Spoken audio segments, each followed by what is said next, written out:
الدنيا نموت ونحيا وما يهلكنا إلا الدهر আল্লাহ রাব্বুল আলামিন বলেন এই কাফেররা বলতো দুনিয়ার জীবনটাই তো আসল জীবন, আমরা মরবো না, আমরা এখানেই থাকবো, এই জীবনটাই হলো আসল জীবন, এখানেই বাঁচবো, এখানেই মরবো, আমরা পরকাল বলে কোনো জিনিস নাই, আমাদের কোনো ওঠা লাগবে না, যা কিছু হয় যুগের আবর্তন ছাড়া কিছুই হয় না।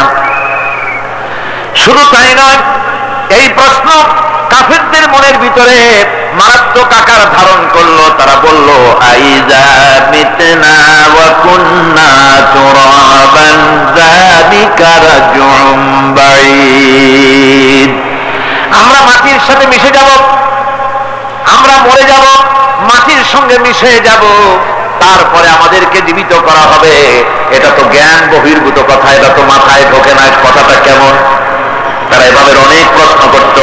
وقالوا أئذا كنا عظاما ورفاتا أئنا لمبعوثون خلقا جديدا, আমরা মরে যাব, গলে যাব, পচে যাব, হাড্ডি গুড্ডি মাটির সাথে মিশে যাবে, এরপরে আমাদেরকে নতুন করে সৃষ্টি করা হবে, এটা জ্ঞান বহির্ভূত কথা, এটা মাথার মধ্যে আসে না। কে আমাদেরকে চিন্তা করবে মরে যাওয়ার পর? আল্লাহ রাব্বুল আলামিন বলছেন, দেখো আল্লাহ পাক কোরআনে কারীমের ভিতরে যুক্তি দিয়ে বুঝাচ্ছেন যে অবশ্যই তোমাদেরকে আবার জিন্দা করা হবে, তোমাদেরকে উঠতে হবে। তোমরা এই পৃথিবীর অবস্থা পর্যবেক্ষণ করো, তাকায় দেখো আকাশের দিকে, জমিনের দিকে লক্ষ্য করে দেখো। أَوَلَمْ يَنْظُرُوا فِي مَلَكُوتِ السَّمَاوَاتِ وَالْأَرْضِ, তারা কি আসমান এবং জমিনের ব্যবস্থাপনা সম্পর্কে চিন্তা ভাবনা করে না? ওই বিরাট আকাশটাকে যে আল্লাহ রাব্বুল আলামিন তৈরি করলেন, এই জমিনটাকে যিনি তৈরি করলেন, তিনি কি তোমাকে আর মৃত্যুর পরে তিনি কি জিন্দা করবেন না? তিনি কি জিন্দা করতে পারবেন না? কেমনে তোমরা অস্বীকার করতে পারো? দুনিয়ার ব্যবস্থাপনা এবং এই পৃথিবীর আকাশ এবং জমিনের ব্যবস্থাপনা সম্পর্কে তোমরা চিন্তা ভাবনা করে দেখো, অবশ্যই আল্লাহ রাব্বুল আলামিন তোমাদেরকে আবার জিন্দা করবেন। وَكَأَيٍّ مِّنْ آيَاتٍ فِي السَّمَاوَاتِ وَالْأَرْضِ يَمُرُّونَ عَلَيْهَا وَهُمْ عَنْهَا مُعْرِضُونَ, আসমান জমিনে বহু নিদর্শন পড়ে আছে যেগুলি তারা অতিক্রম করে যায়, অথচ সে সম্পর্কে তারা মোটেই চিন্তা ভাবনা করে না। চিন্তার বহু বিষয় আল্লাহ পাক এই পৃথিবীতে রেখেছেন, যারা চিন্তাশীল, যারা জ্ঞানবান, তারা এর দ্বারা বুঝতে পারে। আল্লাহ রাব্বুল আলামিন বলছেন ইন্না ফি খালকিস সামাওয়াতি ওয়াল আরদি ওয়াখতিলাফিল লাইলি ওয়ান নাহার লাআয়াতিন লিউলিল আলবাব, নিশ্চয়ই আকাশ সৃষ্টি এবং জমিন সৃষ্টির ব্যাপারে আর রাত আর দিনের পরিবর্তনের ব্যাপারে যারা জ্ঞানবান তাদের জন্য নিদর্শন রয়েছে, যারা জ্ঞানবান তাদের জন্য চিন্তার বিষয়বস্তু রয়েছে। গবেষণা করো, চিন্তা করো, এই পৃথিবীতে আল্লাহ পাক যা কিছু সৃষ্টি করেছেন তার পক্ষে আবার তোমাদেরকে সৃষ্টি করা মোটেই অসম্ভব নয়। পরকালীন জীবনের সম্ভাবনা সম্পর্কে কোরআন অবিশ্বাসীদেরকে বলছে, দেখো আল্লাহুল্লাযী রাফা'আস সামাওয়াতি বিগাইরি আমাদিন তারাউনাহা সুম্মা ইসতাওয়া আলাল আরশ, সে আল্লাহ তোমাদের নিকট দৃশ্যমান স্তম্ভ ছাড়াই ওই বিশাল আকাশটা তৈরি করেছেন। যারা পরকাল আছে বলে উঠতে হবে একথা যারা বিশ্বাস করে না, তাদের ব্যাপারে আল্লাহ পাক এই যুক্তি দিচ্ছেন, দেখো এই বিশাল যে আকাশটা, এই আকাশে কোনো খুঁটি আছে? কথা বলেন না কেন? এই আকাশে কোনো খুঁটি আছে? কোন রকমের খুঁটি ছাড়াই ওই বিশাল আকাশটা কে বানিয়েছেন? জোরে চিৎকার দিয়ে বলেন, কে বানিয়েছেন? এই যে শামিয়ানা, একটা বিশাল প্যান্ডেল, এই প্যান্ডেলে খুঁটি আছে না নাই? শুধু আছে না, একটা দুইটা না, জনমের মতো খুঁটি আছে। ছোট দিকে তাকায় দেখে কত খুঁটি, এতটুকু একটা শামিয়ানায় শত শত খুঁটি লাগতেছে। কাপড়টা ধারণ করবে বলে কি ধারণ করবে? কাপড়। আর অত বড় বিশাল আকাশ, সেই আকাশটার কোনো খুঁটি আছে? আল্লাহ পাক বলছেন কোন দৃশ্যমান খুঁটি ছাড়াই এত বড় বিশাল আকাশটা তোমার মাথার উপরে দাঁড়িয়ে আছে এবং আল্লাহ পাক আরশের উপরে দীপ্তমান হয়ে আছেন। এগুলি দেখেও কি তোমার মাথার মধ্যে কোনো চিন্তা আসে না যেটা কি করে সম্ভব হলো? অনেকে তো এমন আছে শিক্ষিত লোক, তারা আবার বলে কি কয় যে না আকাশ বলে কিছু নাই, ওই অনেক দূরে তো সেই জন্য নীলে নীলে দেখা যায়, আসলে কিছু নাই। আকাশ, কোরআনে কারীমের মধ্যে আকাশ সম্পর্কে যে কথা বলা হয়েছে বিশাল, যার কোনো কুল নাই কিনারা নাই, মহাশূন্য। আমি সামনে বলবো আকাশ সম্পর্কে কথা আসতেছে। আল্লাহ পাক বলছেন দেখো ওই বিশাল আকাশটাকে আমি সৃষ্টি করে রেখেছি, কোনো খুঁটি লাগাই নাই। তোমার মতো তো ছোট্ট মানুষ সৃষ্টি করেছি, মরে যাওয়ার পর মাটির সাথে মিশে যাবা, আবার তোমাকে যেন উঠাবো এ ব্যাপারে তোমার চিন্তার মধ্যে দুর্বলতা আসতো কেন? সেই আল্লাহ রাব্বুল আলামিন তোমাকে উঠাতে পারবেন না? وسخر الشمس والقمر كل يجري لأجل مسمى। তিনি চন্দ্র সূর্যকে আজ্ঞাবর্তী করেছেন, প্রত্যেকে তার নির্দিষ্ট সময় সীমা মতো চলাফেরা করতেছে। তুমি তো ছোট একটা মানুষ, অত বড় বিশাল সূর্যটা, বিরাট চন্দ্রটা সব গতিমান, আল্লাহর হুকুমে সব চলাফেরা করতেছে, কথা ঠিক কিনা? এই সবগুলি আল্লাহ রাব্বুল আলামিন দুনিয়ার মানুষের সামনে তুলে ধরেছেন। তাকায় দেখো, নজর করে দেখো, এই সুন্দর করে জমিন ও আসমানকে সৃষ্টি করেছি, চাঁদ সূর্যকে সৃষ্টি করেছি। এবার লক্ষ্য করো, আনতুম আশাদ্দু খালকান আমিস সামাউ বানাহা। তোমাদের সৃষ্টি করা বেশি কঠিন না ওই বিশাল আকাশটাকে তৈরি করা বেশি কঠিন? কোনটা বেশি কঠিন? এবার আল্লাহ পাক বলছেন ওয়ায়াউমা ইয়াহশুরুহুম ওয়া মা ইয়াবুদুনা মিন দুনিল্লাহি ফায়াকুলু আনতুম আদলালতুম ইবাদি হাউলাই আম হুম দাল্লুস সাবিল। ওয়ায়াউমা ইয়াহশুরুহুম ওয়া মা ইয়াবুদুনা মিন দুনিল্লাহ, কিয়ামতের দিন আল্লাহ তাদেরকেও ঘেরাও করবেন, আর যারা এদের ইবাদত করত তাদেরকেও আল্লাহ একত্রিত করবেন। তারপরে আল্লাহ বলবেন ফায়াকুলু আনতুম আদলালতুম ইবাদি হাউলাই, তোমরা কি আমার এই সব বান্দাদেরকে পথভ্রষ্ট করেছিলে?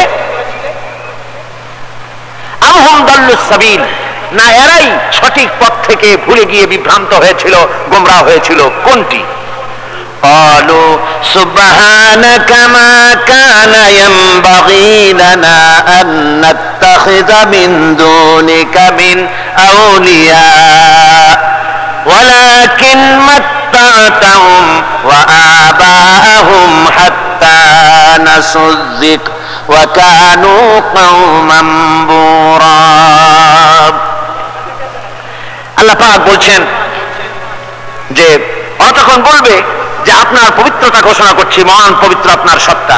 আমাদের জন্য কি ক্ষমতা ছিল, আমাদের জন্য কি ক্ষমতা ছিল যে আমরা আপনাকে ছেড়ে দিয়ে এদেরকে মাওলা বলে গ্রহণ করি? বরং ব্যাপার হলো এই, ওয়ালাকিন মাত্তাতাহুম, আসল ব্যাপার হলো যে আপনি এদেরকে আর এদের মা বাপকে আপনি এত সম্পদশালী করেছেন যে সম্পদশালী হওয়ার কারণে তারা নাসুয যিকরা, তারা সব কথাকে ভুলে গিয়েছে, তারা সবক ভুলে গিয়েছে। ওয়া কানু কওমান বুরা, এবং তারা এখন এক ভাগ্যাহত জাতিতে পরিণত হয়েছে।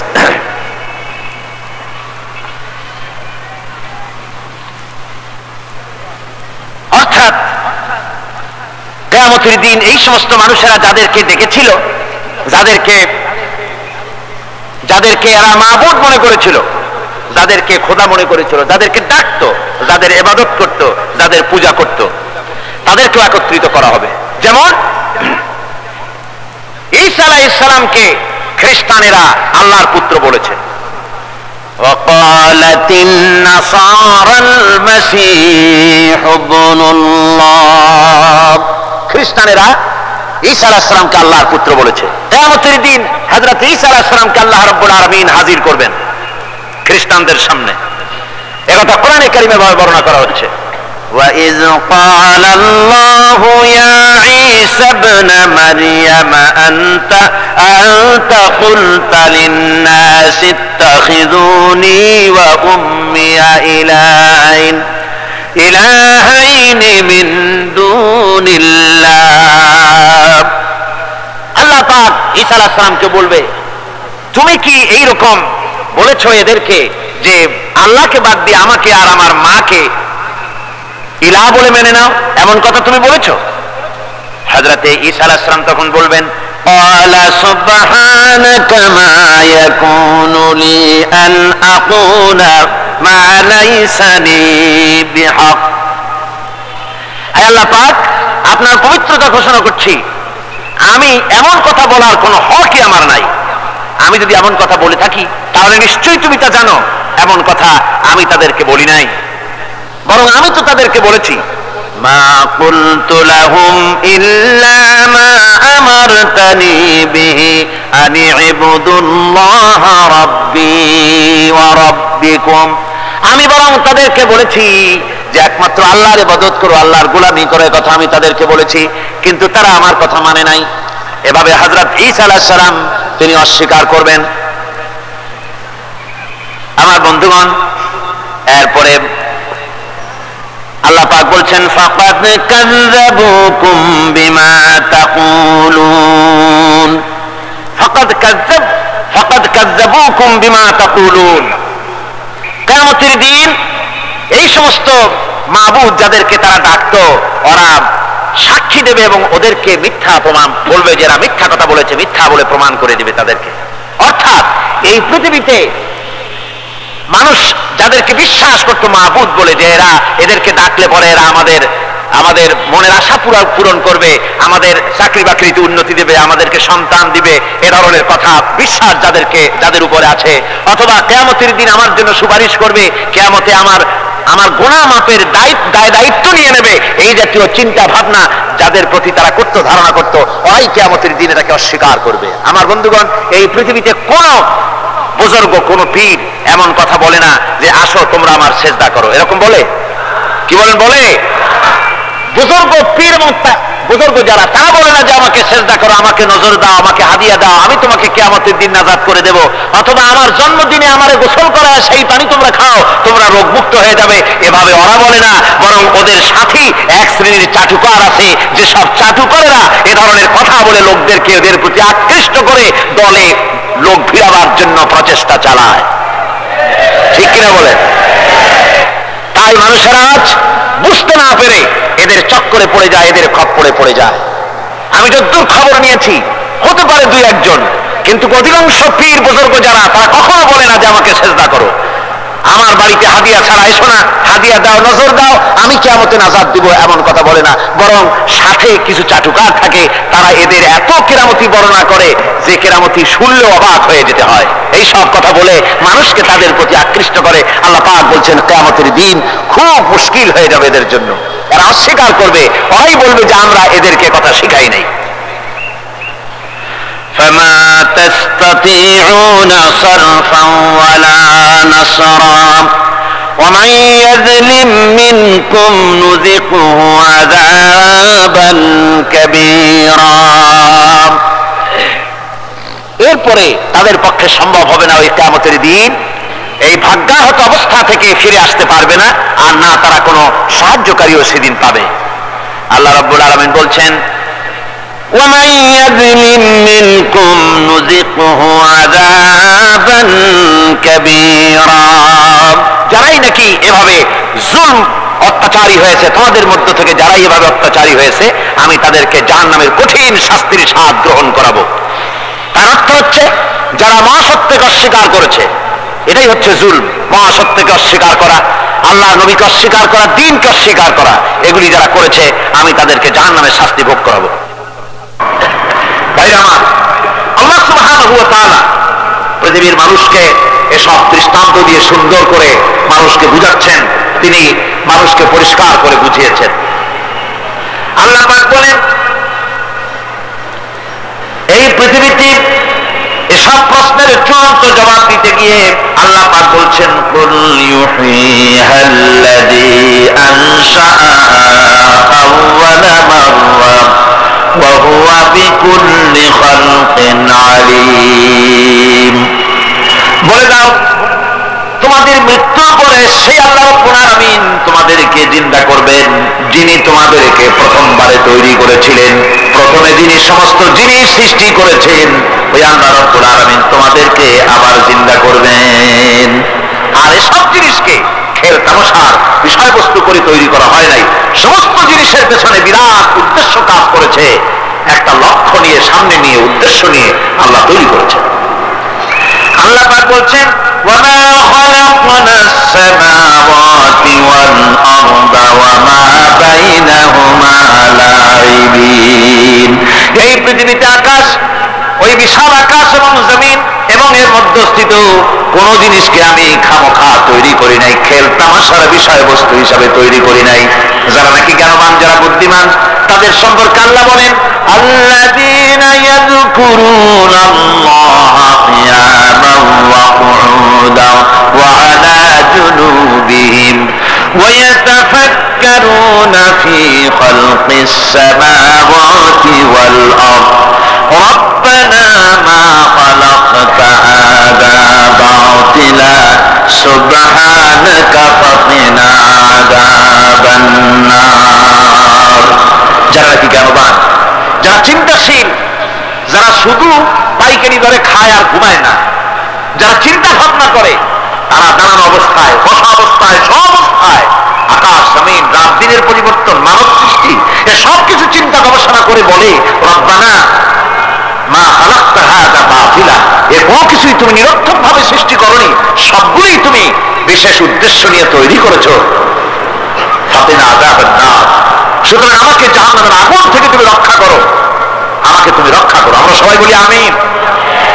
চিন্তাশীল এবং গবেষক যারা, তারা এভাবে চিন্তা ভাবনার মাধ্যমে এ সব কিছু তারা বুঝতে পারে যে এই পৃথিবী খেল তামাশার বিষয় নয়, এই পৃথিবীকে আল্লাহ পাক এমনি এমনি তৈরি করেন নাই, দুনিয়ার মানুষগুলিকেও খামোখা সৃষ্টি করেননি, এর পেছনে বিরাট উদ্দেশ্য কাজ করেছে এবং আমাদের সকলকেই আল্লাহ রাব্বুল আলামিনের কাছে হাজির হতে হবে। সুতরাং এই পৃথিবীতে দুনিয়ার চাইতে অগ্রাধিকার দিতে হবে আখিরাতকে। দুনিয়ার চাইতে অগ্রাধিকার দিতে হবে কোনটাকে বলে? আখিরাতের অগ্রাধিকার দিতে হবে। আল্লাহ পাক বলছেন ওয়ামা হাযিহিল হায়াতুদ দুনিয়া ইল্লা লাহুন ওয়া লাইবুন ওয়া ইন্নাদ দারাল আখিরাতা লাহিয়াল হায়ানু লাউ কানু ইয়ামালুন। এই দুনিয়া হচ্ছে নিছক খেল তামাশা, এটা আর কিছুই নয়। জীবনের প্রকৃত আবাসস্থল হচ্ছে আখিরাত। এই দুনিয়া একটা মোহ, এই মোহের পেছনে মানুষেরা ঘুরছে, বিবি বাল বাচ্চা এর পেছনে ঘুরছে, অথচ এই বিবি বাল বাচ্চা কিয়ামতের দিন মুসিবত হয়ে দাঁড়াবে মানুষের জন্য। একটা মোহর মধ্যে মানুষ পড়ে আছে, খেল তামাশার ভিতরে পড়ে আছে।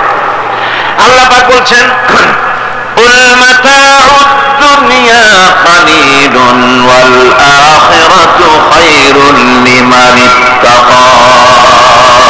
বলো দুনিয়ার সমস্ত সুখ সম্পদ খুবই নগণ্য, আর যে ব্যক্তি পরকালকে বিশ্বাস করে, পরকালের কামনা করে, সেই খোদাভীরু লোকদের জন্য পরকাল হচ্ছে প্রকৃত আবাসস্থল। সেই জায়গাটাই হলো আসল জায়গা। ওই জায়গার জন্য কিছু তৈরি করতে হবে। কোরআনে কারিমে রব্বুল আলামিন বলছেন আরাদিতুম বিল হায়াতিদ দুনিয়া মিনাল আখিরাহ ফামা মাতাউদ দুনিয়া ফিল আখিরাতি ইল্লা কালিল। তোমরা কি পরকালের জীবনের বিনিময় এই দুনিয়ার জীবনটাই বেশি পরিতুষ্ট হয়েছ? অথচ দুনিয়ার জীবনের সুখ সম্পদ তো পরকালের তুলনায় খুবই নগণ্য। পরকালের সুখ অনেক বেশি, পরকালের দুঃখটাও অনেক বেশি, সুখটাও অনেক বেশি। পরকালটাই স্থায়ী, সুতরাং দুনিয়া মোহে না পড়ে পরকালের জন্য জীবনটাকে পরকাল ভিত্তিক জীবন তৈরি করো। আল্লাহ পাক বলছেন ফাম্মা মান তাগা ওয়া আসারাল হায়াতাদ দুনিয়া ফাইন্নাল জাহিমা হিয়াল মাওয়া। অথবা যে ব্যক্তি বিদ্রোহ করেছে এবং দুনিয়ার জীবনকে অগ্রাধিকার দিয়েছে তার জায়গা হচ্ছে জাহান্নাম। জোরে বলেন নাউজুবিল্লাহ। যে ব্যক্তি আল্লাহর সঙ্গে বিদ্রোহ করেছে আর পরকালের জন্য পাথর জোগাড় করে নাই, দুনিয়াকে অগ্রাধিকার দিল, পরকালকে ভুলে গেল, তার জায়গা হলো জাহান্নাম। وَأَمَّا مَنْ خَافَ مَقَامَ رَبِّهِ وَنَهَى النَّفْسَ عَنِ الْهَوَى فَإِنَّ الْجَنَّةَ هِيَ الْمَأْوَى। আর যে ব্যক্তি আপন প্রভুর সামনে উপস্থিত হওয়াকে ভয় করেছে এবং আপন প্রবৃত্তিকে লালসা মুক্ত করেছে, লালসার হাত থেকে রক্ষা করেছে, আল্লাহ রাব্বুল আলামিন কিয়ামতের দিন তার জন্য রেখে দিয়েছেন জান্নাত। তার জন্য কোন জায়গা? জান্নাত। আমাদেরকে পরকাল ভিত্তিক জীবন যাপন যদি করি তাহলে কবরের জবাবগুলি খুব আসান হবে। আর যদি পরকাল ভিত্তিক জীবন যাপন না হয় কবরটা মুসিবতের জন্য মুসিবত হয়ে যাবে। হযরত ওসমান রাদিয়াল্লাহু তাআলা আনহু কবরের কাছে গিয়ে খুব কাঁদতেন। সাহাবায়ে কেরাম প্রশ্ন করেছেন, হুজুর রাসূল করিম সাল্লাল্লাহু আলাইহি ওয়াসাল্লাম যখন জান্নাত ও জাহান্নামের ওয়াজ করেন তখন তো এত বেশি আপনি কাঁদেন না, যত বেশি কাঁদেন কবরের কাছে এসে, কারণ কি?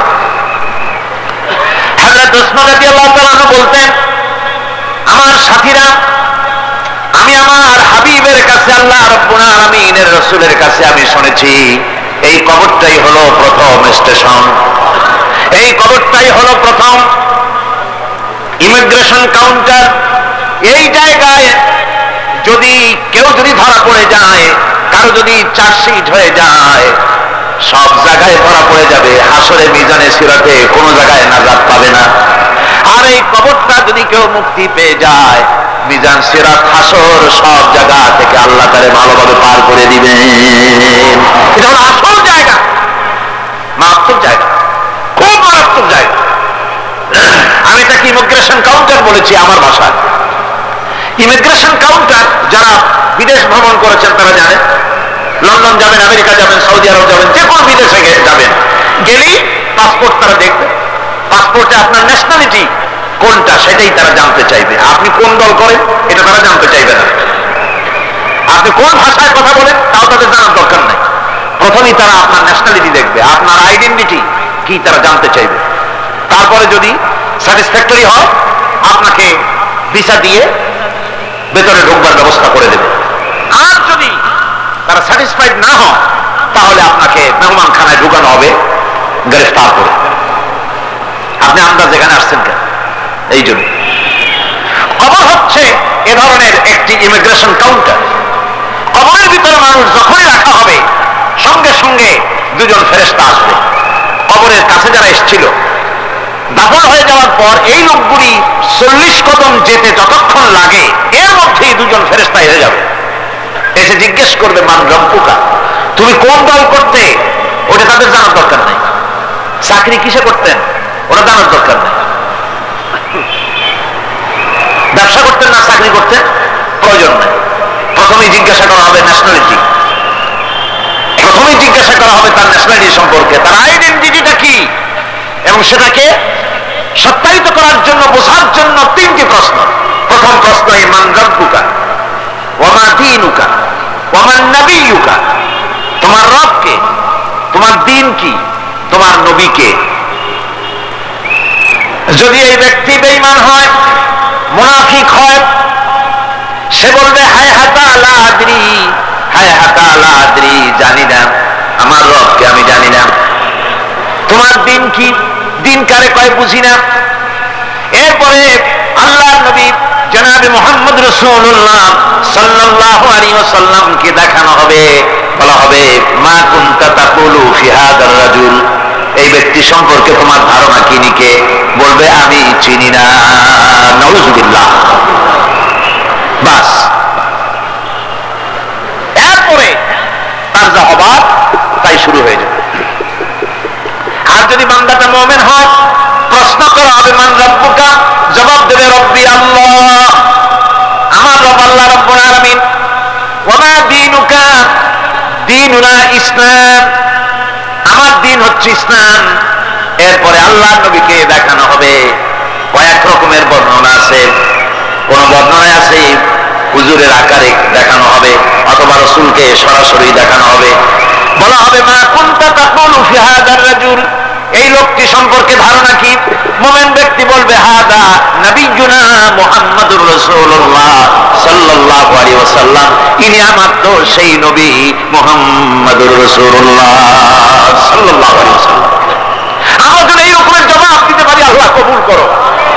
সকলে জোরে বলেন আমিন।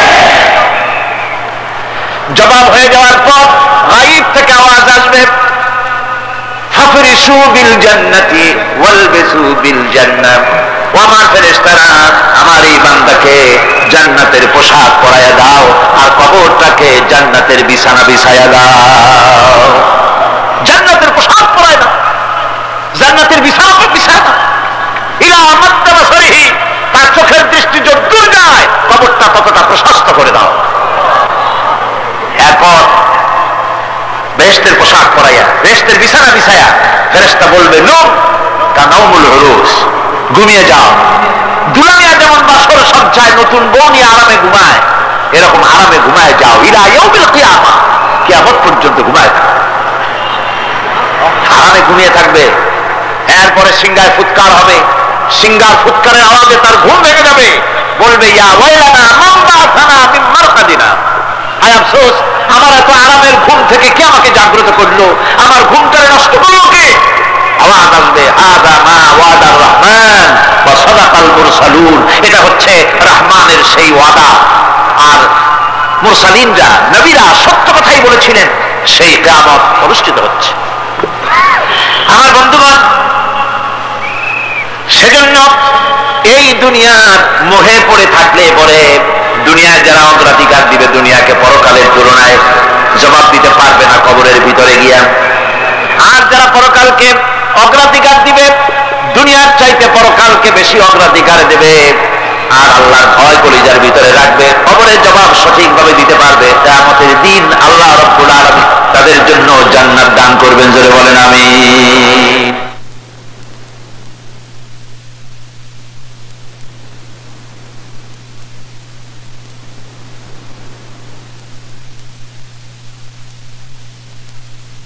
দুনিয়া যেখানে আমরা আছি, আমি আগেই বলেছি দুনিয়া হচ্ছে আদনা শব্দ থেকে এর উৎপত্তি হয়েছে, তুচ্ছ নিকৃষ্ট, এটার দাম নাই, এটা মূল্য নাই। হযরত ইবনে কাইয়িম রাহিমাহুল্লাহ নওয়ারাল্লাহু মারকাদাহু ওয়া জাআলাল জান্নাতা মাসওয়াহু, হযরত ইবনে কাইয়িম তিনি বলছেন, সুন্দর করে বলছেন দুনিয়া সম্পর্কে, মা মাদা ফিদ দুনিয়া আহলামুন وما بقي منها أماني والوقت بينهما ضايع ما مضى في الدنيا أحلام, জীবনের যে অংশ ফেলে এসেছি সেটা আজ একটা স্বপ্ন। وما بقي منها أماني, আর জীবনের যে অংশ সামনে বাকি আছে সেটা এখন একটা আকাঙ্ক্ষা। والوقت بينهما ضايع, আর এর মাঝখান থেকে সময় সব চলে যাচ্ছে। কত বড় কথা চিন্তা করেছেন? জীবনের যে অংশ ফেলে এসেছি তা আজকে স্বপ্ন, তা কি বলেন? স্বপ্ন। আর সামনে যা আছে সেটা আকাঙ্ক্ষা, আর মাঝখান থেকে সময় সব চলে যাচ্ছে। এরপরে তিনি বলছেন ওয়ামাইয়া সাহাবিদ দুনিয়া ইয়াকুন মিসলা আবিদিন আলাল মাই খালাতুহু ফুরুজুল আসাবিঈ, দুনিয়াদারের অবস্থা হচ্ছে কেউ যদি দুই হাতে পানি খামসায় ধরে, দুই হাতে কি ধরছে বলে? দুই হাতে পানি খামসায় ধরেছে, খুব মজবুত করে ধরেছে, 2 মুঠ পানি, বলেন থাকবে কতটুকু? কতটুকু থাকবে? এক ফোঁটাও থাকবে না, কারণ তার আঙ্গুলের ফাঁক তার সাথে খেয়ানত করবে, আঙ্গুলের ফাঁক দিয়া পানিগুলি সব বেরিয়ে চলে যাবে। সুতরাং দুনিয়া যারা চায় তারা ঠিক পানি খামসায় ধরলে পানি যেমন হাতের ভেতর থেকে খেয়ানত করে চলে যায়, যারা দুনিয়া চায় দুনিয়াও তাদেরকে এভাবে ফাঁকি দিয়ে চলে যায়। তবুও দুনিয়ার মায়া মানুষের এত বেশি। আল্লাহর নবী বলেন লাউ কানা লি ইবনি আদম ওয়াদিন মিন যাহাবিন লাহাব্বা ইয়াকুনা লাহু সানিন, এই পৃথিবীতে যদি কাউকে একটা মাঠ ভরে যদি সোনা দেওয়া যায়, লোকটা বলবে রব্বুল আলামিন, আমি যদি আরেকটা মাঠ এরকম সোনা ভরা পেতাম, দ্বিতীয় আরেকটা মাঠ দেওয়া হলে আবার বলবে যদি তৃতীয় আরেকটা মাঠ সোনা ভরে যদি পেতাম। নবীজি বলেন ওয়ালা ইয়ামলাউ জাওফু ইবনু আদামা ইল্লা তুরাব, মানুষের পেট 3.5 হাত মাটি ছাড়া, কবরের মাটি ছাড়া মানুষের পেট ভরবে না। আরো চাই, আরো চাই, চাওয়ার কোনো শেষ নাই। মানুষ এভাবে করে দুনিয়ার মহব্বতে এমনি পাগল হয়ে যায়, শুধু দুনিয়ার মহব্বত, পরকালকে বেমালুম ভুলে যায়। আমি কিন্তু একথা বুঝাতে চাই নাই যে পরকালের মহব্বতে, পরকালের ভয়তে বা পরকালের জন্য দুনিয়া আপনি বাজার ঘাট বেচা কিনা ব্যবসা বাণিজ্য সবকিছু ভুলে যান না, তা নয়। ভুল বোঝার কোনো কারণ নাই। পরকালকে অগ্রাধিকার দিতে হবে, মানে দুনিয়াটা চিরস্থায়ী জায়গা নয়। চিরস্থায়ী হচ্ছে কোনটা? আখিরাত। চিল্লায় এখন কোনটা? সুতরাং এখানে যা করতে হবে আখিরাতের জবাবদিহিমূলক জীবন যাপন করতে হবে। আপনি ব্যবসা করবেন, ওজনে কম দিতে পারবেন না, আপনি খাদ্যে ভেজাল দিতে পারবেন না, চুরি করতে পারবেন না, ডাকাতি করতে পারবেন না, জেনা করতে পারবেন না, বদমাশি করতে পারবেন না, মদ খেতে পারবেন না, সন্ত্রাসী হতে পারবেন না, হাইজ্যাকার হতে পারবেন না, চাঁদাবাজ হতে পারবেন না, মুনাফাখোর হতে পারবেন না, আপনি চোরা কারবারি হতে পারবেন না, ঘুষখোর হতে পারবেন না, সুদখোর হতে পারবেন না। এই সব কাজ পরকালকে বিশ্বাস করলেই এ সমস্ত কাজ থেকে মানুষ বিরত থাকতে পারে। কথা ঠিক কিনা? এটাই হচ্ছে পথ। সুতরাং এই পৃথিবী থাকবে না, এটা কি চিরকাল থাকবে না? এর একটা পরিসমাপ্তি ঘটবে। যেমন করে সারা বছর লেখাপড়া করার পর কলেজে, বিশ্ববিদ্যালয়, মাদ্রাসায়, হাই স্কুলে সব জায়গায় সারা বছর লেখাপড়া করার পর যেমন পরীক্ষা দেওয়ার একটা দিন আসে, সারা বছর ব্যবসা করার পর হিসাব নিকাশ করার যেমন একটা সময় আসে, সারা মাস চাকরি করার পর বেতন পাওয়ার যেমন একটা দিন আসে, সারা জীবন চাকরি করার পর পেনশন পাওয়ার যেমন একটা সময় আসে, অনুরূপ ভাবে এই দুনিয়া যেদিন শেষ হয়ে যাবে, আল্লাহ নির্ধারিত সময় শেষ হয়ে যাওয়ার পর একটা সময় আসবে যখন আল্লাহ রব্বুল আলামিন সব শেষ করে দিবেন, লন্ডভন্ড হয়ে যাবে, কিছুই থাকবে না। কোরআনে কারীম আল্লাহ সব বলেছেন, কোরআনে সব আল্লাহ বলে দিয়েছেন। আল্লাহ পাক বলেন এই পৃথিবীর সব কেমন ভাবে ধ্বংস হবে তার চিত্র আল্লাহ পাক কোরআনে কারীমে তুলে ধরেছেন। ইযাস সামাউ ফাতারাত ওয়া ইযাল কাওয়াকিবু তাসারাত ওয়া ইযাল বিহারু ফুজ্জিরাত ওয়া ইযাল কুবুরু বুসিরাত। যখন আকাশসমূহ দীর্ণ বিদীর্ণ হয়ে যাবে, তারকাগুলি বিক্ষিপ্ত হয়ে ছিটকে পড়বে, আর সমুদ্রগুলি উচ্ছ্বসিত হয়ে পড়বে, কবরগুলি সব তার ভেতরে যা আছে উদ্গীরণ করে দেবে, তারকাগুলি স্থিমিত হয়ে যাবে। এরপরে সমস্ত আকাশগুলি কাতাইয়ে সিজিল্লিল কুতুব, কিতাবের পৃষ্ঠার মতো একটার পরে একটা ঠাস ঠাস করে পড়তে থাকবে, চূর্ণ বিচূর্ণ হয়ে ভেঙে চুরে একাকার হয়ে যাবে। পাহাড়গুলিকে উড়িয়ে দেওয়া হবে, চন্দ্র এবং সূর্য একাকার হয়ে যাবে। আল্লাহ রাব্বুল আলামিন বলেন ফাইযা বারিকাল বাসার ওয়া খাসাফাল কমারু ওয়া জুমিআশ শামসু ওয়াল কমার। চক্ষু যখন বিস্ফারিত হয়ে যাবে, চাঁদ যখন তার আলো হারিয়ে ফেলবে, সূর্য যখন তার আলো হারিয়ে ফেলবে, চাঁদ আর সূর্য সব একাকার হয়ে যাবে, সেই সময় অবস্থাটা কি চিন্তা করো। মানুষ হয়রান হয়ে দৌড়াদৌড়ি করবে। وَحُمِلَتِ الْأَرْضُ وَالْجِبَالُ فَدُكَّتَا دَكَّةً وَاحِدَةً। জমিন এবং পাহাড়গুলির মধ্যে আল্লাহ রাব্বুল আলামিন সংঘর্ষ বাঁধিয়ে দিবেন, পাহাড়গুলি ভেঙে চুরে টুকরা টুকরা হয়ে যাবে, পাহাড়গুলি উঁচু করে জমিনের উপরে আছাড় মেরে আল্লাহ রাব্বুল আলামিন ভেঙে চুরে চুরমার করে দিবেন। সুবহানাল্লাহ। আল্লাহ পাক বলছেন সেদিন এই জমিন তার ভিতরে যা লুক্কায়িত ছিল জমিন সব বের করে দেবে। কান্নাহুম জারাদুম মুনতাশির, টিড্ডি ফড়িংগুলি পোকাগুলি মাটি থেকে যেমন বেরোয়, এ মাটির ভিতরে যা আছে কিয়ামতের দিন সব মাটি বের করে দেবে। ইযা যুলজিলাতিল আরদু জিলজালাহা ওয়া আখরাজাতিল আরদু আসফালাহা ওয়া ক্বালাল ইনসানু মা লাহা। এই জমিনকে ঝাঁকি মারা হবে প্রবল এক ঝাঁকুনি, প্রবল এক ঝাঁকুনিতে এই পৃথিবীর মধ্যে যা কিছু আছে সব বেরিয়ে যাবে। সুবহানাল্লাহ কইতে ইচ্ছা করে না মেয়েরা? এক ঝাঁকুনিতে পৃথিবী সব বের করে দেবে। মানুষ হারান হয়ে বলবে কি হয়েছে, এ মাটির হলোটা কি? আমার বন্ধুগণ, মানুষ হারান হয়ে গিয়ে বলবে মাটির কি হলো? আল্লাহ রাব্বুল আলামিন বলেন ইয়াউমাইযিন তুহাদ্দিসু আখবারাহা বিআন্না রাব্বাকা আওহা লাহা। জমিনের উপরে যা ঘটেছে জমিনটা সব বের করে দেবে, সব প্রকাশ করে দেবে। আর এটা এই জন্য হবে যেহেতু তার রবের হুকুম হয়েছে, তার রব হুকুম করেছে বের করবে। জমিনের ভিতরে আছে যা সব বেরিয়ে যাবে, আকাশ ভেঙে পড়বে, পাহাড় উড়ে যাবে, জমিনের ভিতরে যা আছে সব উপরে চলে আসবে। পৃথিবীতে সব শেষ, কিচ্ছু নাই, আকাশ নাই, পাহাড় নাই, সমুদ্র নাই, সব একাকার। চন্দ্র নাই, সূর্য নাই, তারকা নাই, গ্যালাক্সি নাই, মহাশূন্য নাই, সব শেষ। আল্লাহ রাব্বুল আলামিন সমস্ত ফেরেশতাদেরকে শেষ করে দিবেন, সকলের মওত হয়ে যাবে, কেউ আর থাকবে না। এমনকি হযরতে আজরাইল মালাকুল মউত তিনিও থাকবেন না, সব আল্লাহ রাব্বুল আলামিন মৃত্যু করে দিবেন। এরপরে আল্লাহ রাব্বুল আলামিন একা তিনি বলবেন ইয়া দুনিয়া ইয়া দুনিয়া আইনা আনহারুকি, এ পৃথিবী তোর সেই সমুদ্রগুলি কোথায়, নদীগুলি কোথায়? ইয়া দুনিয়া আইনা আশজারুকি, হে দুনিয়া তোমার গাছগুলি কোথায়? এত বন বনানি, এত গাছ ছিল। ইয়া দুনিয়া আইনা জিবালুকি, হে পৃথিবী তোর জমিনে যত পাহাড় ছিল পাহাড়গুলি কই? যত স্বৈরাচার ছিল জমিনের উপরে, যারা স্বৈরাচারী মনোবৃত্তি নিয়ে মানুষ ধ্বংস করেছে, দেশ ধ্বংস করেছে, মায়ের বুক খালি করেছে, ওই স্বৈরাচারগুলি কই? কোনো জবাব নাই।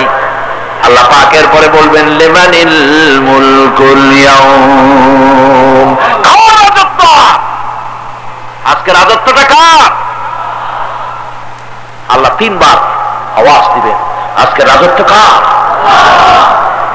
আল্লাহ পাক যখন তিনবার করে ডাক দিবেন, কোনো জবাব নাই, কোনো জবাব নাই। কে জবাব দেবে? আল্লাহ রাব্বুল আলামিনের সামনে কার ক্ষমতা আছে কথা বলার? কেউ তো নাই, সব শেষ। আল্লাহ পাক বলবেন লিল্লাহিল ওয়াহিদুল কাহ্হার, একমাত্র পরাক্রমশালী আল্লাহ রাব্বুল আলামিনের রাজত্ব আজ। সেই হাসরের মাঠে আমাদের সকলকে উপস্থিত হয়ে যেতে হবে। কেউ আমরা এখান থেকে বাঁচতে পারবো না, সবাইকে উঠতে হবে। অপরাধীরা সেখানে অসহায় হয়ে যাবে, অপরাধীরা অসহায় হয়ে যাবে। আল্লাহ পাক বলেন فَإِذَا جَاءَتِ الصَّاخَّةُ يَوْمَ يَفِرُّ الْمَرْءُ مِنْ أَخِيهِ وَأُمِّهِ وَأَبِيهِ وَصَاحِبَتِهِ وَبَنِيهِ। অবশেষে যখন কান ফাটানো আওয়াজ আসবে, এই আওয়াজ সেদিন মানুষ নিজের মা বাপ ভাই বোন সব থেকে বিচ্ছিন্ন হয়ে যাবে, সব একের থেকে আরেকজন পালায় যাবে, হারায় যাবে, কেউ কাউকে আর খুঁজে পাবে না। সেদিন ওই কিয়ামতের মাঠে বিভীষিকাময় দৃশ্য, মানুষ হয়রান হয়ে যাবে।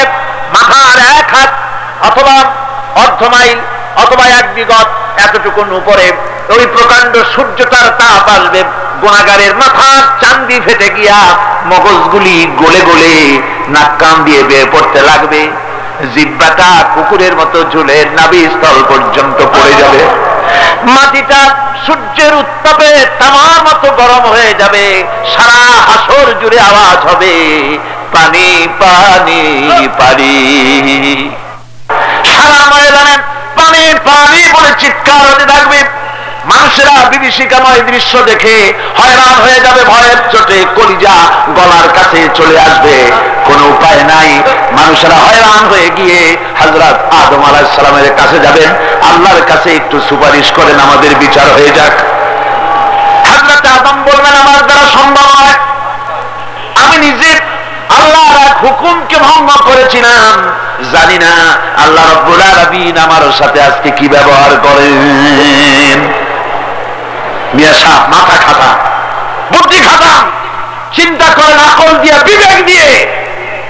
আবাল বাসা আদম আলাইহিস সালাম আল্লাহর দরবারে কথা বলতে সাহস পাবেন না। বলবেন নূহের কাছে যাও, নূহ আলাইহিস সালাম বলবেন আমি পারবো না। ইব্রাহিমের কাছে চলে যাও, ইব্রাহিম আলাইহিস সালাম বলবেন আমিও পারবো না। সকলে এক এক অজুহাত দিবেন। বলবেন যাও মুসা আলাইহিস সালামের কাছে, তিনি বলবেন আমিও পারবো না। যাও ঈসা আলাইহিস সালামের কাছে, হযরত ঈসা বলবেন আমি তো পারবোই না, কারণ গোটা পৃথিবীর শত শত কোটি নাসারা আমারে আল্লাহর ছেলে বলেছে, আমি তো তাদেরকে কথা বলতে পারি নাই, জানি না আজই হাসরের ময়দানে আল্লাহ রাব্বুল আলামিন আমার সাথে কি ব্যবহার করেন। তবে আমি একটা পরামর্শ দিতে পারি, আল্লাহ রাব্বুল আলামিনের দরবারে আজকে কেবল কথা বলতে পারবেন বিশ্ব নবী জনাবে মুহাম্মদুর রাসূলুল্লাহ সাল্লাল্লাহু আলাইহি ওয়াসাল্লাম। হাসরবাসীরা তার কাছে যাবেন, নবীজি মাকামে মাহমুদে আল্লাহর দরবারে সেজদায় পড়ে যাবেন। এই সেজদায় কত কাল চলে যাবে আল্লাহ পাক ভালো জানেন। সেজদায় পড়ে শুধু কাঁদতেই থাকবেন। রব্বুল আলামিন বলবেন হাবিব মাথা উঠান, আপনার দরখাস্ত আমি আল্লাহ রব্বুল আলামিন মঞ্জুর করে নেব। সুবহানাল্লাহ। আমার ভাইরা ওরা বলে লান তামাসসানান নার ইল্লা আইয়ামান মা'দুদা, আমাদেরকে জাহান্নামের আগুন স্পর্শই করবে না। আর যদিও আমাদেরকে জাহান্নামের আগুন কখনো স্পর্শ করেও তাহলে ইল্লা আইয়ামান মা'দুদা, এই সামান্য সময়। যদি অনেক গুনার কারণে আল্লাহ যদি কারো উপরে বেশি রাগ একটু করেই বসেন, তো জাহান্নামের উপরে থুইয়া এই রুটি শেখার মতো আস্তে করে উঠাই নিয়ে আসবে, বেশি সময় আমাদের রাখবে না ওর মধ্যে। আল্লাহ কয় হাবিব ওদের জিগান, ওরা কই পাইল যে আমি ওদের সাথে এই ধরনের কোন চুক্তি করছি যারা পাপ করবে আর শাস্তি দেব না। সুতরাং কোন মানুষ এই চিন্তা করতে পারবে না যে কিয়ামতের দিন ঈমান আর আমল ছাড়া সে নাজাত পাবে, এটা হতে পারে না। আল্লাহ রাব্বুল আলামিন তার হাবিবকে বলছেন, বলুন কুল মা কুনতু বিদআম মিনার রাসূল, বলুন আমি কোন নতুন রাসূল নই, আমার আগে আরো অনেক রাসূল পৃথিবীতে এসেছেন। আমি একথা জানি না যে আল্লাহ পাক আমার সাথে কি ব্যবহার করবেন, আর আমি এও জানি না যে তোমাদের সাথে আল্লাহ কি ব্যবহার করবেন। জোরে বল সুবহানাল্লাহ। আল্লাহর হাবিব আহলে বাইতদেরকে ডাকলেন, হযরতে ফাতিমা, হযরতে আলী, হযরতে হাসান হোসেন রিদওয়ানুল্লাহি তাআলা আলাইহিম আজমাইন, আহলে বাইতদেরকে ডেকে আল্লাহ হাবিব বললেন, ওগো আমার কলিজার টুকরা মেয়ে মা ফাতেমা, ও আলী, ও হাসান হোসেন, এই মাত্র কোরআনে কারীমের আয়াত নাজিল হলো। আল্লাহ রাব্বুল আলামিন আমাকে বলতে বলেছেন, আমি জানি না, আমি নবী জানি না কিয়ামতের দিন আল্লাহ আমার সাথে কি ব্যবহার করবেন, আর আমি এও জানি না যে আল্লাহ রাব্বুল আলামিন তোমাদের সাথে কি ব্যবহার করবেন। সুতরাং ও ফাতেমা, মুহাম্মদ সাল্লাল্লাহু আলাইহি ওয়াসাল্লামের মেয়ে হিসেবে নাজাতের কোনো ফয়সালা তোমার হবে না। ও হাসান হোসেন, মুহাম্মদ সাল্লাল্লাহু আলাইহি ওয়াসাল্লামের নাতি হিসেবে তোমাদের ফয়সালা হবে না। কিয়ামতের দিন তোমাদের ফয়সালা হবে যার যার আমলের উপরে। আমলকে ভালো করে গঠন করো, এই আমল তোমাকে কিয়ামতের দিন তোমাকে বাঁচাবে। আমল তৈরি করো ভালো করে, আমার দোহাই দিয়ে নাজাত পাবে না, আমল তৈরি করতে হবে। কথা বুঝতে পেরেছেন? কথা বুঝে আসছে? আমার বন্ধুগণ, হযরতে ফাতিমা রাদিয়াল্লাহু তাআলা আনহা ইন্তেকালের আগে, মরজে মওত যখন হলো, ইন্তেকালের আগে তিনি হযরত আলীকে তার স্বামীকে ডেকে বলেন, প্রাণের স্বামী, আমার মওত যখন হয়ে যাবে বেশি লোককে খবর দিবেন না, অল্প লোকদেরকে জানাই আমার জানাজার ব্যবস্থা তাড়াতাড়ি করে ফোন করে আমাকে দিবেন। গভীর রাত্রে হযরত ফাতিমা রাদিয়াল্লাহু তাআলা আনহা ইন্তেকাল করলেন। কিছু সংখ্যক সাহাবীদের কাছে খবর দিয়া অল্প সময়ের ভিতরে জানাজার ব্যবস্থা করা হলো। হযরত আবু যার গিফারী রাদিয়াল্লাহু তাআলা আনহু কবরের ভিতরে নেমে গেলেন। কবরের ভিতরে নেমে গিয়া হযরত আবু যার বলেন যে, কবর তোর ভিতরে আজকে কাকে রাখবো, তুই কি তা জানিস নাকি? কোনো জবাব আসে না।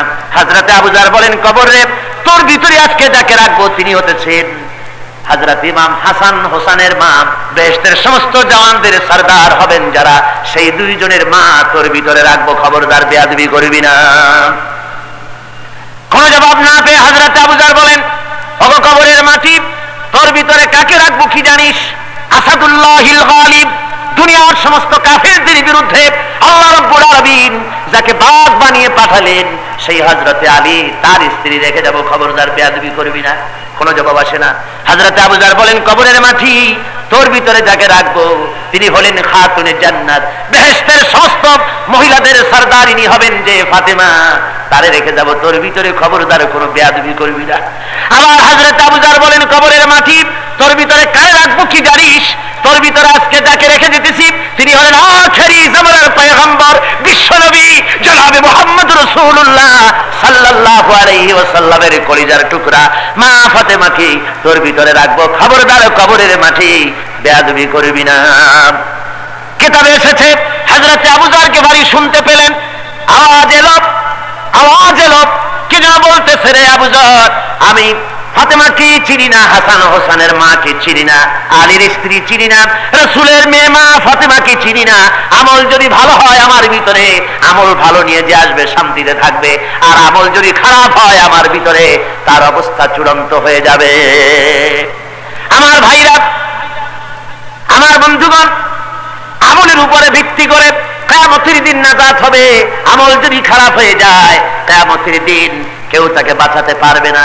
এই জন্য কিয়ামতের ময়দানে, হাসরের দিনে আল্লাহর হাবিব জনাবে মুহাম্মদ রাসূলুল্লাহ সাল্লাল্লাহু আলাইহি ওয়াসাল্লাম সিজদায় পড়ে কাঁদতে থাকবেন। আল্লাহ রাব্বুল আলামিন বলেন, হাবিব রে আপনি কাঁদেন কেন?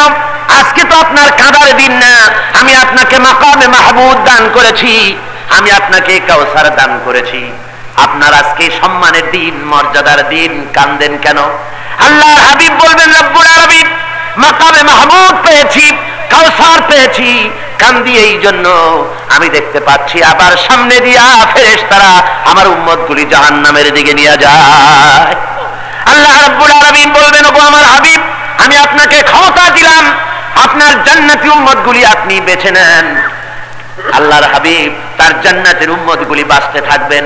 হযরত আয়েশা বলেন, ইয়া রাসূলুল্লাহ, কিয়ামতের ময়দানে লক্ষ কোটি কোটি মানুষের ভিতরে আপনার জান্নাতি উম্মত আপনি চিনবেন কি করে? হুজুর বলেন, আয়েশা, কোন একটি ঘোড়ার কপাল যদি থাকে সাদা, এই সাদা কপালওয়ালা ঘোড়াটা যদি অসংখ্য ঘোড়ার ভিতরে যদি হারিয়ে যায়, তাহলে সাদা কপালওয়ালা ঘোড়ার মালিক তার ঘোড়াকে পাবে কিনা বলো? হযরত আয়েশা বলেন, হুজুর অনায়াসে পাবে। আল্লাহ রাব্বুল আলামিনের হাবিব বলেন, আয়েশা রে, কিয়ামতের ময়দানে আমার যেই উম্মতেরা নামাজি ছিল, দিনদার ছিল, পরেজগার ছিল, দুনিয়ার বুকে ঈমান নিয়ে যারা চলাফেরা করেছে, আমার দিন কায়েমের, আল্লাহর দিনের জন্য যারা কাজ করেছে, ওদের চেহারা নূর চমকাতে থাকবে, ঈমানের নূর কিয়ামতের দিন চমকাতে থাকবে। সেই ঈমানের নূর দেখে দেখে আমি আমার জান্নাতি উম্মতগুলি আমি বেছে নেব। যারা ফাসিক, বেঈমান, ওরা বলবে, হে আল্লাহর রাসূল, আমিও তো আপনার উম্মত, আমাকে বাঁচান, আমাকেও সুপারিশ করবেন। হুজুর বলেন, না, তুমি আমার উম্মত নাও, দূর হয়ে যাও, সরে যাও। তুমি যদি আমার উম্মত হতে, তাহলে আজকে তোমার চেহারার ভিতরে এই ঈমানের নূরের চমক সৃষ্টি হতো। ভাইরা আমার, সেদিন আমাদের কেউ বাঁচাতে পারবে না। সুতরাং ঈমানদার ব্যক্তি সে অলীক প্রত্যাশা থেকে সে মুক্ত হয়ে যায়, সে একমাত্র ভরসা করে আল্লাহ রাব্বুল আলামিনের উপরে, সেই আল্লাহর উপরে যার কাছে আসমান জমিন সব সিজদায় অবনত। বাল্লাহু মা ফিস সামাওয়াতি ওয়াল আরদ কুল্লুন লাহু কানিতুন। আকাশ এবং জমিনের সবই তার সামনে আনুগত্যের মস্তককে অবনত করেছে। কার সামনে? কার সামনে? আল্লাহর সামনে। অতএব হে মুমিন মুসলমান, অলীক প্রত্যাশা ছেড়ে দাও, আমল তৈরি করো, ঈমান মজবুত করো। ঈমান যা বিশ্বাস করেছো আল্লাহর উপরে, আল্লাহ রাসূলের উপরে, ওই বিশ্বাস অনুযায়ী নিজের জীবনকে গড়ে তোলো। তাহলে কিয়ামতের দিন আল্লাহ পাক রক্ষা করবেন, হেফাজত করবেন, নবীর সুপারিশ আমাদের জন্য নসিব হয়ে যাবে। আল্লাহ যেন তাই করেন। জোরে বলেন আমিন, আরো জোরে বলেন আমিন। আল্লাহুম্মা আমিন। ربنا ظلمنا أنفسنا وإن لم تغفر لنا وترحمنا لنكونن من الخاسرين। সবাই পড়েন আমার সাথে, ربنا ظلمنا أنفسنا وإن لم تغفر لنا وترحمنا لنكونن من الخاسرين। হায় আল্লাহ তাআলা, লক্ষাধিক মুসলমান নরনারী 3 দিন ব্যাপী কোরআনে কারীমের তাফসীরের মাহফিলের শেষ দিনে এই গভীর রাত্রে বড় আশা নিয়ে গুনার বোঝা মাথায় নিয়ে তোমার দরবারে হাত তুলেছি। রব্বুল আলামিন মেহেরবানি করে আমাদের দরুদ ও সালাম আলোচনার সওয়াব জনাবে মুহাম্মদুর রাসূলুল্লাহ সাল্লাল্লাহু আলাইহি সাল্লামের রূহ মুবারকে পৌঁছায় দাও। আয় আল্লাহ তাআলা, तमाम পৃথিবীর মাটির নিচে যত মুমিন মুমিনাত, পীর আউলিয়া, সুফি বুজুর্গ, আলেম ওলামা, মুমিন মুমিনাত যারা শুয়ে আছে তাদের সকলের রূহের উপরে সওয়াব পৌঁছায় দাও। রব্বুল আলামিন, তোমার দরবারে বিনীতভাবে আরজ করি, আমরা যারা তোমার দরবারে হাত তুলেছি এর মধ্য থেকে আমাদের আব্বা জান আর আম্মা জান দুনিয়া থেকে যারা বিদায় হয়ে গেছে কবরগুলিকে জান্নাতের টুকরায় পরিণত করে দাও। রব্বুল আলামিন, আমাদের বাপ জান আমাদের জন্য কত কষ্ট করেছেন, আমাদের মানুষ করার জন্য কত ত্যাগ স্বীকার করেছেন। দুনিয়া থেকে যখন বিদায় হয়ে গেলেন কিচ্ছু সাথে নেন নাই, খালি হাতে চলে গেছে, সব আমাদের জন্য রেখে গেছেন। আয় আল্লাহ, তোমার দরবারে দোয়া করি আমাদের বাপ জান যাদের মারা গিয়েছে কবরগুলিকে বেহেশত বানায়া দাও। রব্বুল আলামিন, আমাদের জনম দুঃখিনী মা যার বিদায় হয়ে গেল, মা যে কি জিনিস যাদের বেঁচে আছে তারা বোঝে না, কিন্তু মা যখন চলে যায় তখন মানুষেরা বুঝতে পারে কি নিয়ামত হারাইছি। আয় আল্লাহ, আমাদের মধ্য থেকে মা যারা হারায় গেছে আল্লাহ কবরটাকে জান্নাতের টুকরা বানায়া দাও। রব্বুল আলামিন, মায়ের কত কষ্ট দিছি, কত জ্বালা যন্ত্রণা দিয়েছি, মা হাসি মুখে সহ্য করেছে। কত জালিম সন্তান আছে মা বুড়ো হয়ে গেলে পরে বদদোয়া করে, বুড়ি মরে না কেন? অথচ এই মা ছেলের যখন অসুখ হয়েছে ছেলের শিয়রে বসে থেকে সারা রাত জেগে জেগে কেঁদেছে আর বলেছে, আল্লাহ আমার জীবনের বিনিময় আমার বাসারে বাঁচাইয়া দাও। এই মা যারা দুনিয়া থেকে বিদায় হয়ে গেল বাবু, মায়েরে জান্নাতে উঠাইয়া দাও। রব্বির হামহুমা কামা রব্বায়ানি সগীর। সকলে পড়েন রব্বির হামহুমা কামা রব্বায়ানি সগীর। আয় আল্লাহ, আমাদের মা বাপ যাদের বেঁচে আছে সুস্থ রাখো, ভালো রাখো, ইমানের সাথে রাখো। আল্লাহ তাদেরকে সম্মান দাও, ইমানের সাথে উঠাইয়া দিও। রব্বুল আলামিন, কোরআন হাদিস পড়িয়া মা বাপের খেদমতের ব্যাপারে যা পড়েছি হক তো কিছু আদায় করতে পারি নাই, কিয়ামতের জন্য আসামি না হয়ে যায়। আয় আল্লাহ, মা বাপের খেদমত করার তৌফিক আমাদের দাও। রব্বুল আলামিন, আমরা তোমার দরবারে হাত তুলেছি, তুমি তোমার আরশে আজিম দিয়া মতিঝিলের এই মাঠের দিকে একটু রহমতের নজরে তাকাও। আয় আল্লাহ তাআলা, এই মাহফিলের ভিতরে চোর থাকতে পারে, ডাকাত থাকতে পারে, জিনাকার থাকতে পারে, জুয়ারি থাকতে পারে, মদখোর থাকতে পারে। রব্বুল আলামিন, যেমন এই ধরনের খারাপ লোক থাকতে পারে তেমন আবার ভালো মানুষও থাকতে পারে। আয় আল্লাহ, তুমি দয়া করে মেহেরবানি করে আমাদের মতো খারাপ মানুষগুলা তোমার ভালো ভালো বান্দা যারা মাহফিলে আসছে তাদের সাথে আমাদেরও চালাইয়া দাও। রব্বুল আলামিন, আমরা জানি যারা ধান বিক্রি করে ধানের মধ্যে ভুসিটা সিটাটাও বিক্রি হয়ে যায়, যারা বেগুন বিক্রি করে, তরকারি বিক্রি করে, ভালো তরকারির সাথে পোকাওয়ালা তরকারিটা বিক্রি হয়ে যায়। আয় আল্লাহ, এই মাহফিলে যত ভালো মানুষ আসছে তাদের সাথে আমাদের মতো গুনাহগার গুলিরে চালাইয়া দাও। রব্বুল আলামিন, পিছনের দিকে যদি তাকাই গুনাহ ছাড়া কিছুই দেখি না। গুনাহ করে করে জীবনটারে নষ্ট করে ফেলেছি বাবু, দয়া করে আমাদের জীবনের গুনাহ মাফ করে দাও। আয় আল্লাহ তাআলা, এইভাবে করে যদি দুনিয়ায় কোনো মায়ের কাছে দাঁড়ায় মা মা বলে যদি কাঁদতাম, এমন নিষ্ঠুর মা নাই যে বলে দাঁড়িয়ে পারে। আল্লাহ, মায়ের চাইতে লক্ষ কোটি করে মায়া তোমার বেশি, আমাদেরকে রহমতের কোলে উঠাইয়া দাও। আয় আল্লাহ, গুনাহ করেছি, মাফ চাই, মাফ করে দাও, আর গুনাহ করব না, আর নামাজ ছেড়ে দেব না, আর রোজা ছেড়ে দেব না, সুদ ঘুষ আর খাবো না। আল্লাহ, তুমি দয়া করে মেহেরবানি করে আজকের মুনাজাত কবুল করে নাও। রব্বুল আলামিন, ছেলে যদি অন্যায় করে বাপে পিটাইয়া বাড়ি থেকে বের করে করে দেয়।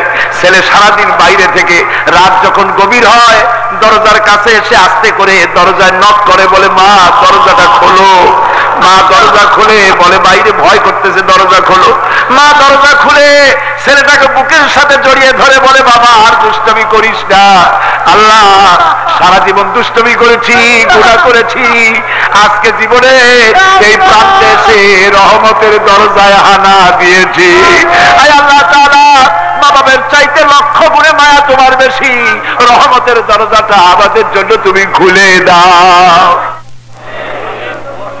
ربنا تقبل منا إنك أنت السميع العليم وتب علينا إنك أنت التواب الرحيم سبحان ربك رب العزة عما يصفون وسلام على المرسلين الحمد لله رب العالمين واجعل آخر كلمتنا عند الموت لا إله إلا الله محمد رسول الله।